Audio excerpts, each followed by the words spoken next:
Subscribe now and press the bell icon. Never miss an update. नमस्कार साथियों, स्वागत करता हूं सबका इस यूट्यूब चैनल पर जिसका नाम है स्टडी विद पीएन लोधा। मित्रों, रीट शिक्षक भर्ती परीक्षा के लिए टेस्ट नंबर 13 शिक्षण विधियों का लेकर आया हूं 2021 शिक्षक भर्ती हेतु। देखिए, टोटल क्वेश्चनों की संख्या 20 है। कोशिश करना है आपको कि 20 में से आप 15 सही कर दो। तो बहुत ही अच्छे क्वेश्चन यहाँ पर आपको देखने को मिलेंगे। मित्रों, शुरू करते हैं इस वीडियो को। पहला क्वेश्चन आपके आता है, स्पष्टीकरण किसके अंतर्गत आता है? विकल्प है आदर्श वाचन के अंतर्गत, प्रस्तावना के अंतर्गत, पुनरावृत्ति के अंतर्गत और प्रस्तुतिकरण के अंतर्गत। तो मित्रों, जो स्पष्टीकरण है वो जब दैनिक पाठ योजना बनाई जाती है तो उसमें एक होता है पद प्रस्तुतिकरण का, जिसमें पाठ को प्रस्तुत किया जाता है। तो स्पष्टीकरण इसी के अंतर्गत आता है साथियों, क्योंकि देखिए, जब प्रस्तुतिकरण करेंगे तो जो भी कठिन चीज़ें हैं, जितनी भी चीज़ें हैं, उनको स्पष्ट इसी के अंतर्गत किया जाएगा। तो विकल्प नंबर 4 सही है प्रश्न संख्या 1 में। नेक्स्ट प्रश्न नंबर 2 पे आते हैं साथियों। आपके दूसरा क्वेश्चन इसमें आता है। देखिए प्रश्न नंबर 2 को, इकाई शिक्षण में पाठोपरांत मूल्यांकन का अर्थ है। देखिए, प्रश्न को अच्छी तरह से देखना है, फिर यूँ मत कहना कि सर इस क्वेश्चन का आपने ये बताया, ये नहीं होना चाहिए, ये होगा। तो अच्छे से प्रश्न को देखना है और समझना है और फिर आंसर देना है। प्रत्येक पाठ की समाप्ति के बाद मूल्यांकन, संपूर्ण इकाई का मूल्यांकन, पाठ के पहले मूल्यांकन और पाठ के बीच में मूल्यांकन। तो देखिएगा, पाठोपरांत मूल्यांकन का अर्थ आपसे पूछा है, वो भी इकाई शिक्षण में। तो इकाई शिक्षण की अगर हम बात करेंगे तो मित्रों, इकाई शिक्षण के अंतर्गत दैनिक पाठ योजनाओं का निर्माण किया जाता है। इकाई शिक्षण के अंतर्गत देखिए, मान लीजिए जैसे एक इकाई बनी और उसमें 6 दैनिक पाठ योजनाएं हैं। तो पहले दिन सोमवार, मंगलवार, बुधवार, गुरुवार, शुक्रवार और शनिवार, इस प्रकार से पाठ योजना बना ली। अब जो पहला पाठ पूरा हुआ है, अगर इसके बाद में मूल्यांकन करेंगे तो अगर उस पाठ के पूछे तो उस पाठ का तो पाठोपरांत मूल्यांकन है, लेकिन अगर उस इकाई का पूछे तो वो पाठांतर्गत मूल्यांकन कहेगा। और पाठोपरांत मूल्यांकन का अर्थ पूछा है इकाई शिक्षण में, तो जब ये 6 पाठ पूरे हो जाएंगे उसके बाद जो मूल्यांकन किया जाएगा वो कहलाएगा इकाई शिक्षण में पाठोपरांत मूल्यांकन। तो साथियों, संपूर्ण इकाई का मूल्यांकन जब किया जाएगा सबसे अंत में, तो उसको ही पाठोपरांत मूल्यांकन कहेंगे। ठीक है, नेक्स्ट प्रश्न नंबर 3 पे आएंगे मित्रों। आपके तीसरा क्वेश्चन है। देखिए प्रश्न नंबर 3 को, वह स्पष्टीकरण नहीं कहा जा सकता है जबकि बालक पाठ को समझ नहीं पाता, अध्यापक जब सवाल नहीं कर पाता, बालक किसी शब्द या सूची का भाव नहीं समझ पाता और आदर्श वाचन नहीं होता। तो साथियों, आदर्श वाचन नहीं होता और अगर फिर भी बालक सीख जाएंगे तो उसको स्पष्टीकरण कहेंगे। अध्यापक सवाल नहीं कर पाता, तो सवाल नहीं कर पाता है तो मतलब वो तो स्पष्टीकरण हो गया। बालक पाठ को समझ नहीं पाता और किसी शब्द या सूची का भाव नहीं समझ पाता। तो साथियों, पाठ को समझना अलग चीज है, अगर बालक किसी शब्द या सूची का भाव नहीं समझ रहा है तो उसको आप स्पष्टीकरण नहीं कह सकते हो। विकल्प नंबर 3 सही है आपका प्रश्न संख्या 3 में। नेक्स्ट प्रश्न संख्या 4, विद्यार्थी वर्णनात्मक एवं, ये थोड़ा सा मिस्टेक है, यहाँ पर मैं की जगह ना आना चाहिए। विद्यार्थी वर्णनात्मक एवं सूचनात्मक सामग्री का संक्षेपीकरण किस कक्षा में करता है? प्राथमिक कक्षा में, माध्यमिक कक्षा में, उच्च कक्षा में और उच्च प्राथमिक कक्षा में। तो देखिए, वर्णनात्मक और सूचनात्मक सामग्री है, इसका संक्षेपीकरण करना है साथियों। संक्षेपीकरण तो छोटा बालक तो करेगा नहीं, उच्च प्राथमिकता पर भी ये नहीं होगा। अब 2 चीज़ें हैं, माध्यमिक कक्षा में और उच्च कक्षा में। तो साथियों देखिएगा, वर्णनात्मक एवं सूचनात्मक सामग्री का संक्षेपीकरण बालक उच्च कक्षा में करता है। कौन सी कक्षा में? उच्च कक्षा में। अब हो सकता है आपके माइंड में दूसरा विकल्प चल रहा हो, लेकिन साथियों इस प्रश्न का आंसर 3 ही माना जाता है। वैसे आप हमें कमेंट करके जरूर बताएं कि क्या आपके माइंड में भी दूसरा विकल्प आया है, अगर हाँ तो जरूर बताएं साथियों। चलिए नेक्स्ट प्रश्न नंबर 5 पे आएंगे। बालक वार्तालाप में निपुण कैसे हो सकता है? अधिक शब्द सीखकर, अच्छी पुस्तकें पढ़कर, लिखित अभ्यास से और बोलचाल के अभ्यास से। तो मित्रों, वार्तालाप में निपुण अब वार्तालाप में निपुण लिखित अभ्यास से तो होगा नहीं, क्योंकि लिखित अभ्यास से वार्तालाप कहाँ हो रहा है साथियों। अधिक शब्द सीख कर, बोलचाल के अभ्यास से और अधिक अधिक पुस्तकें पढ़कर, तो पढ़ने से ही वार्तालाप में निपुण नहीं होते हैं साथियों, तो दूसरा भी गलत हो गया। अब अधिक शब्द सीख कर, ये का उसका आंसर हो सकता है, या बोलचाल के माध्यम से यह आंसर हो सकता है। तो साथियों अगर हम बात करें वार्तालाप में निपुण होने की, तो बालक बोलचाल का अभ्यास करेगा तो वो वार्तालाप में निपुण हो सकता है, क्योंकि साथियों शब्द सीखना ही ज़्यादा मायने नहीं रखता है। जब तक उसका अभ्यास नहीं किया जाएगा बालक वार्तालाप में निपुण नहीं होगा। तो इस प्रकार चौथा विकल्प सही है आपका प्रश्न संख्या 5 में। चलिए नेक्स्ट प्रश्न नंबर 6 पे आएंगे मित्रों। वह प्रविधि जिसमें विद्यार्थी अपना अध्यापन कार्य अध्यापक की देखरेख में पूर्ण करता है कहलाती है स्व अध्ययन, गृह कार्य, पर्यवेक्षित अध्ययन और मौखिक कार्य। तो मौखिक कार्य और गृह कार्य तो गलत है, साफ साफ दिख रहा है कि इसमें अध्यापन कार्य अध्यापक की देखरेख में पूर्ण कर रहा है, मतलब वो कर तो वो ही रहा है लेकिन देखरेख कौन कर रहा है, अध्यापक। तो इसको कहा जाता है पर्यवेक्षित अध्ययन, न कि स्व अध्ययन। स्व अध्ययन में तो अध्यापक की देखरेख नहीं होगी साथियों।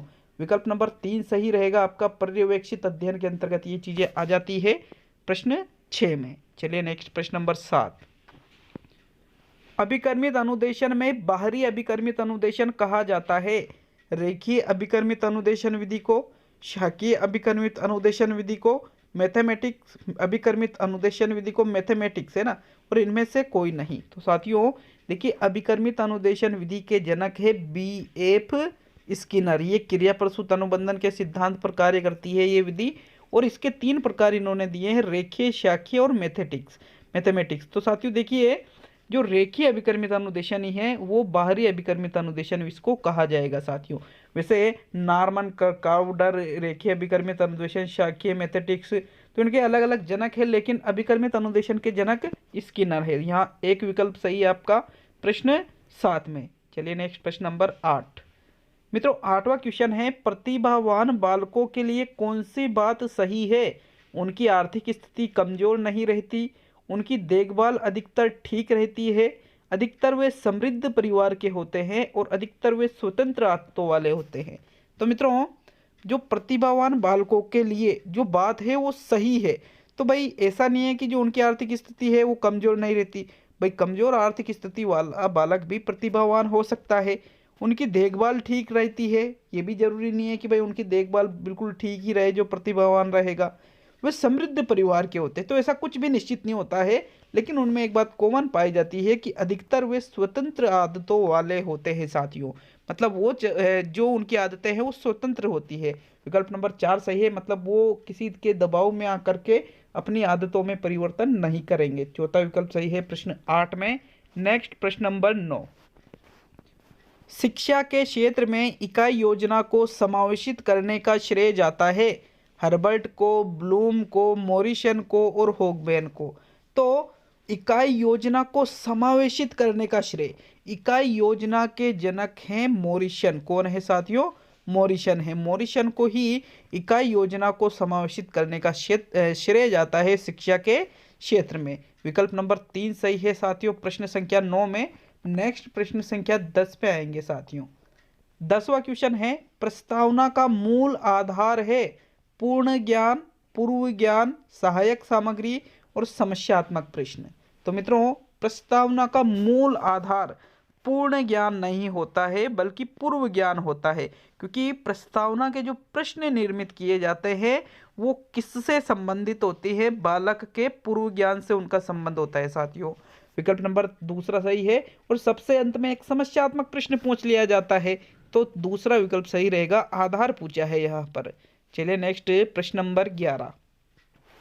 सामाजिक अध्ययन तथा सामाजिक विज्ञान में अंतर है विषय वस्तु का, गहनता तथा प्रयोजन का, पाठ्यक्रम का और इनमें से कोई नहीं। तो मित्रों जो सामाजिक अध्ययन है और जो सामाजिक विज्ञान है इसमें अगर हम बात करें तो गहनता और प्रयोजन का अंतर है, क्योंकि सामाजिक अध्ययन का जो बात करें तो ये थोड़ी इसका जो लेवल है वो इतना गहन नहीं होता है, बल्कि सामाजिक विज्ञान डीपली चली जाती है। और जो प्रयोजन मतलब उसका जो उद्देश्य है दोनों के अलग अलग हो सकते हैं साथियों। विकल्प नंबर 2 सही है आपका प्रश्न संख्या 11 में।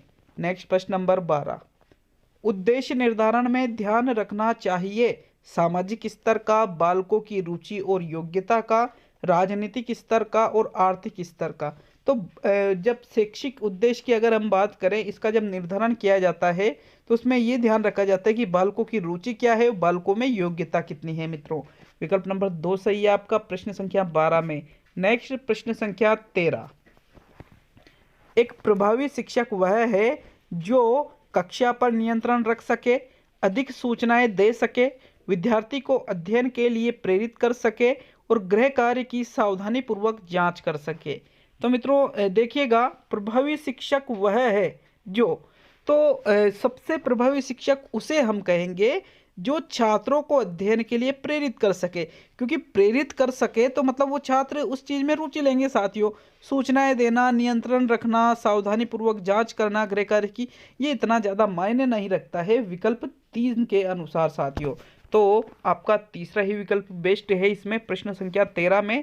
नेक्स्ट प्रश्न नंबर 14, अनुभव का शंकु किसकी देन है, विलियम किलपेट्रिक की, एडगर डेल की, हर्बर्ट स्पेंसर की या थॉर्नडाइक की। तो मित्रों अनुभव शंकु की अगर हम बात करें तो अनुभव शंकु देने वाले थे एडगर डेल। एक्सपीरियंस, कोण ऑफ एक्सपीरियंस भी इसको इंग्लिश में कहते हैं साथियों, एडगर डेल ने इनको दिया था साथियों। विकल्प नंबर 2 सही है आपका प्रश्न 14 में।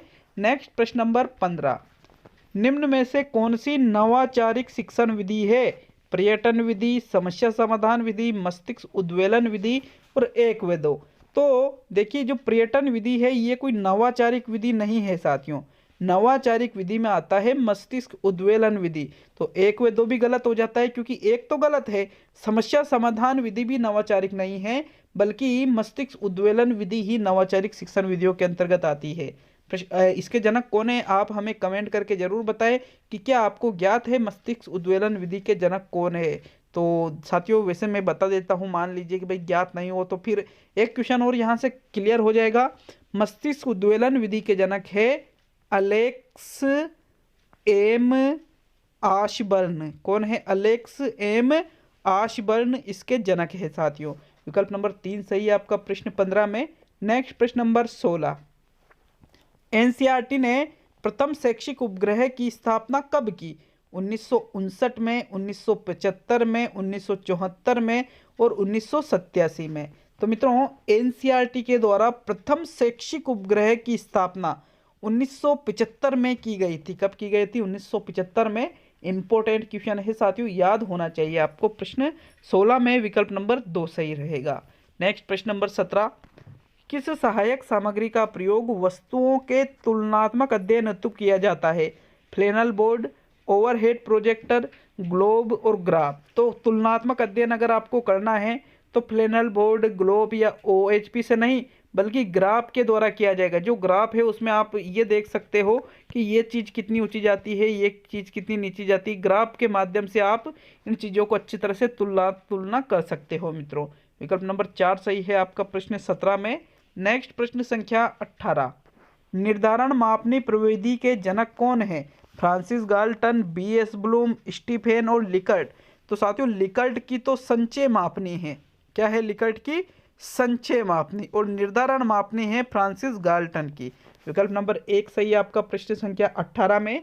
नेक्स्ट प्रश्न नंबर 19, निम्न में से तुलनात्मक मापनी कौन सी है? संचय मापनी, अभिवृत्ति मापनी, निर्धारक मापनी और इनमें से कोई नहीं। तो मैंने आपको कहा था कि कोई नहीं वाला विकल्प तो 99% गलत ही होता है। तुलनात्मक मापनी कौन सी है? तो साथियों जो अभिवृत्ति मापनी है ये एक तुलनात्मक मापनी है साथियों, इसमें तुलना की जाती है। तो दूसरा विकल्प सही है प्रश्न संख्या 19 में।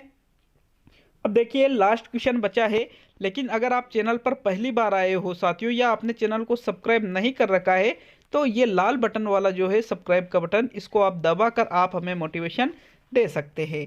चलिए 20वां क्वेश्चन है, शिक्षण विधि से तात्पर्य है शिक्षक का व्यक्तिगत तरीका, शिक्षक द्वारा तय किया गया भाषण, शिक्षक पाठ्य वस्तु को जिस तरीके से छात्र तक पहुंचाता है और इनमें से कोई नहीं।